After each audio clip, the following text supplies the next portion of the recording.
Waalaikumsalam warahmatullahi wabarakatuh.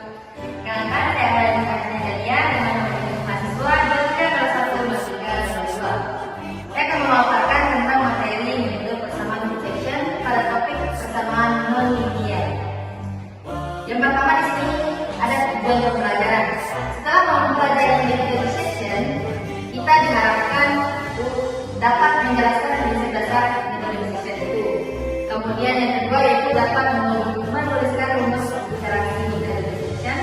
Yang ketiga yaitu menerapkan metode projection untuk menyelesaikan persamaan non-linear sederhana. Kemudian yang keempat, menyusun sintaks program belajar untuk mengimplementasikan metode projection itu. Kemudian yang kelima yaitu menganalisis kelebihan dan kelemahan metode projection dibandingkan metode lain. Kemudian di sini ada pengertian metode projection. Metode projection adalah salah satu metode menarik untuk mencari persamaan non-linear dengan cara membagi interval menjadi dua bagian, lalu memilih interval yang mengandung angka berdasarkan perubahan pada fungsi. Pada bagian ini terbuat secara berulang hingga intervalnya yang membuat semakin kecil dan dicari semakin mendekati nilai sebenarnya dan tingkat ketelitian sesuai batas toleransi yang ditentukan. Kemudian ada konsep dasar. Metode projection adalah sebuah metode menarik yang digunakan untuk mencari akar persamaan non-linear dengan cara membagi interval pencarian secara grafik. Metode ini bekerja dengan memilih dua titik awal A dan B pada domain fungsi di mana fungsi titik A dan titik B mempunyai nilai dengan tanda yang berlawanan. Nah, jadinya dia itu harus memenuhi persamaan yang ini, yaitu FA dikali FB kurang dari 0. Baru kita bisa mencari nilai tengahnya. Kalau dia belum seperti ini, berarti tidak bisa cari fungsi lain. Harus yang memenuhi persyaratan. Kemudian ini berdasarkan teorema dari tengah yang menyatakan bahwa fungsi kontinu pada interval A dan B dan nilai FA serta FB berbeda tanda, maka ada setidaknya satu akar pada interval tersebut. Jadi dia harus memenuhi fungsi persamaan ini. Kalau dia belum memenuhi, berarti ulang lagi cari fungsi lain. Kemudian ini merupakan rumus interaksinya, di mana C sama dengan A plus B per 2, di mana C itu merupakan nilai tengah atau kalau nanti itu kita bakalan kapasitas dengan ISR. Kemudian A, B itu merupakan batas tengah yang sudah ditentukan pada tanggalnya. Interaksi ini tidak dekat sampai menuju toleransi kesalahan. Jadinya bakalan tetap dia berulang dari mencari nilai tengah ini sampai dia mendekati nilai toleransi kesalahannya. Selanjutnya ada langkah algoritma. Yang pertama ini kita lakukan sistem persamaan non-linearnya itu berdasarkan nilai soal. Kemudian kita nilai awal X dan X-nya. Kemudian yang ketiga itu mencari pembuktian bahwa fungsi tersebut mempunyai akar atau tidak dengan ketentuan X1 dikali X2 berdasarkan. Yang keempat, misalkan toleransi error. Yang kelima, itu nilai IR sesuai rumus yaitu XR sama dengan X1 plus X2 per 2. Kemudian untuk nilai XR-nya dan kemudian cek perbandingan antara nilai XR dengan nilai toleransi error-nya dan yang terakhir itu kemudian itu nilai X1 jika X1 dikali X2 adalah kecil dari 0 maka X2-nya itu sama dengan XR. Kemudian jika X1 dikali XR lebih besar dari 0 maka X1 itu sama dengan XR. Maka iterasinya itu akan dilanjutkan dari ini. Nah, mulai dari ini sampai ke yang dari belakang. Kalau yang tidak diberlaku, jika X1 dikali X2 lebih besar dari 0 maka tidak akan ada akar pada interval X1 dan X2. Kan yang tadi apa persyaratan awal itu harus jadi begini. Kalau enggak selesai. Saya akan lanjutkan. Soal dan penyelesaiannya. Gunakan metode projection pada belajar untuk mencarikan dari persamaan non-linear X sama dengan X sama dengan X juga pada interval awal 1,2 dan nilai toleransi error-nya itu 10,4. Tentukan hasil iterasi sampai menjadi akar yang memenuhi syarat toleransinya. Toleransinya kan ini 10,4 yaitu 0,0001. Ya, ada yang akan dan penjelasannya. Pertama kita berikan fungsi X sama dengan X sama dengan X2. Ini fungsinya ya. Kemudian yang pertama kita mencari nilai X1 dan X2-nya.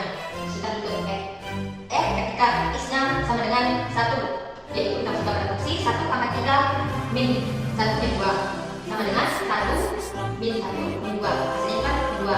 Kemudian X2-nya ketika X-nya itu sama dengan 2, yaitu kita masukkan fungsi 2,3 min 2 min 2. Ketika hasilnya 8, kemudian 2 min 2 hasilnya 4.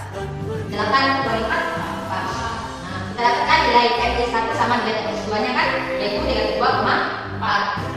Kemudian yang selanjutnya kita akan membuktikan apakah fungsi tersebut punya akar atau enggak. Kalau enggak berarti selesai kan, kita bakalan melanjutkan iterasinya.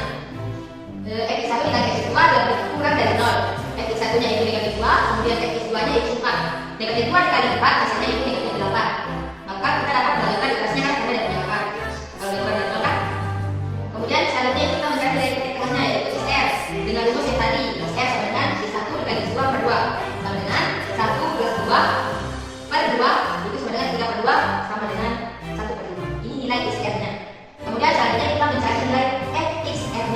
Dia itu kita masukkan fungsinya negatif 1,5 pangkat 3 min 1,5 min 2. Hasil dari 1,5 pangkat 3 ini yaitu 3,35 dan dikurangi negatif kurangi 1,5 kurangi 2. Hasil kita kurangi yang itu mohon dia yang 1,5. Hasilnya itu 1,825 kurangi 2 itu hasilnya negatif 0,125. Kemudian selanjutnya kita mencari interval baru.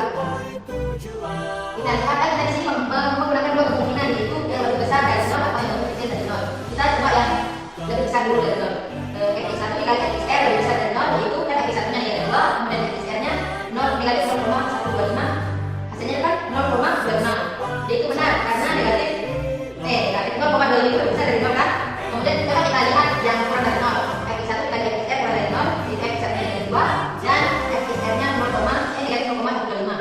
Hasilnya 0,25 kan? Ini salah karena negatif 0,25 itu seharusnya lebih besar dari 0. Kan di sini bilang kurang dari 0. Jadi salah. Terus kita lihat, kita hitung X2 nya. X2 dikali XR lebih besar dari 0 dan X2 dikali XR lebih dari 0. Kita lihat yang benar ya. Kan X2 nya tadi 4, kemudian XR nya negatif 0,125 lebih besar dari 0. Jadi mana hasilnya 4 dikali ini itu hasilnya negatif 0,5. Benar karena negatif 0,5 kan lebih kecil dari 0. Nah, iterasinya dapat dilanjutkan sampai dia itu mendekati nilai toleransi errornya yaitu 0,001. Dan tidak dapat disimpulkan bahwa iterasi yang kita lakukan di atas, maksudnya ya tadi kita berikan iterasi ini. Dan dari yang ini itu kita dapat data terbaru yaitu 1,5,2. Jadi kalau kita mau belajar iterasinya itu kita pakai kita pakai ini. Ya, interval baru ini kita pakai. Jadi nilai hitung halnya itu istilahnya itu pakai yang ini 1,5 plus 2 per 2. Kita hasilnya itu baru cari lagi. Kita punya dasarnya namanya ya sampai yang mendekati 0,001. Ini ada kelebihan dan kekurangan metode dissection. Ada kelebihannya yaitu yang pertama pasti convergen. Metode dissection selalu convergen jika fungsi kontinu pada interval A, B dan memenuhi syarat FA tidak lebih kurang dari 0. Kemudian yang kedua yaitu sederhana dan mudah dipahami. Konsep dasarnya hanya membagi dua interval dan memilih subinterval yang dimanfaatkan. Hal ini membuatnya mudah diajarkan dan diprogramkan. Kemudian yang ketiga yaitu tidak membutuhkan turunan. Metode dissection hanya membutuhkan evaluasi fungsi atau pengulangan iterasi sehingga bisa digunakan untuk fungsi yang sulit atau tidak memiliki turunan. Kemudian yang keempat yaitu stabil. Metode ini jarang gagal karena prosesnya sistematis, hanya melakukan pengulangan. Berbeda dengan metode lain yang bisa saja menyimpang jika tebakan awal tidak tepat. Kemudian kekurangan metode dissection itu yang pertama konvergensinya itu lambat. Metode dissection memiliki laju konvergensi linear sehingga memerlukan banyak iterasi untuk mencapai ketergian yang tinggi. Sebaliknya metode Peterson misalnya memiliki konvergensi yang kuadratik yang jauh lebih cepat. Itu kalau metode Peterson dia berlawanan sama dissection ini.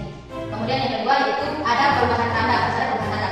Metode dissection hanya bisa digunakan jika fungsi memiliki nilai yang berbeda tanda untuk intervalnya. Jika tidak, metode ini tidak bisa diterapkan.